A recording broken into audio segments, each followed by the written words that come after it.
Après avoir fait sa rentrée médiatique, en septembre dernier, en tant que chroniqueuse pour plusieurs émissions de RTL et BFM TV, Roselyne Bachelot commence 2023 par un retour sur les étals des libraires. Avec 682 jours, paru ce jeudi 5 janvier, elle livre le récit piquant de son passage au ministère de la Culture, au sein du gouvernement Castex, de juillet 2020 à mai 2022. Si elle égratigne au passage certains artistes et acteurs du monde de la culture, la sociétaire des grosses têtes y raconte également une discussion tendue avec une autre ministre de l'époque, Elisabeth Borne. Je te rappelle que l'apprentissage relève de mes responsabilités et que c'est à moi de gérer cela, lui avait asséné cette dernière après une réunion sur le plan France 2030. Qu'avait donc bien pu faire Roselyne Bachelot pour énerver à ce point son homologue au ministère du Travail, de l'Emploi et de l'Insertion? L'animatrice télé avoue avoir profité de sa prise de parole au cours de la dite réunion pour rappeler que les modalités actuelles de l'apprentissage ne sont pas adaptées au tournage audiovisuel.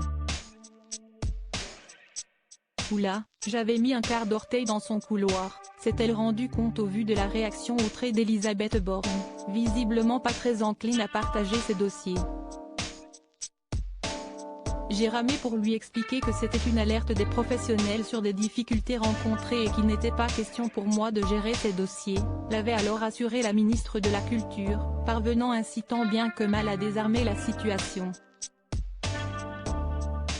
Elisabeth Borne, Bruno Le Maire.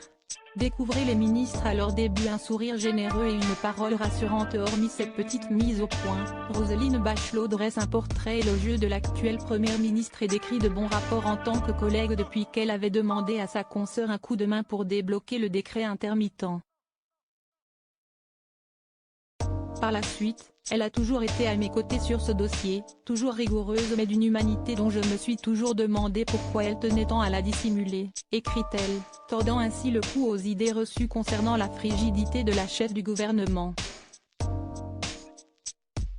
Il faut l'avouer, son premier abord est froid, sa voix rocailleuse se fait un peu cassante, concède-t-elle néanmoins avant de préciser, mais son sourire est généreux, sa parole ferme et rassurante, avec parfois une pointe d'ironie. Entre les deux ministres, la relation cordiale de travail s'est ensuite transformée en complicité face à la maladie.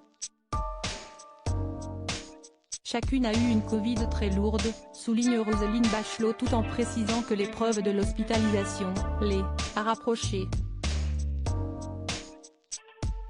Je me souviens des messages que nous avons échangés de nos lits respectifs. Toute son empathie était là, dans ses mots de soutien, avant de penser à son propre sort, s'est-elle ainsi remémorée à la rédaction de cet ouvrage. Et de conclure, mon regard sur cette femme énergique en a été changé. Article écrit en collaboration avec 6 médias.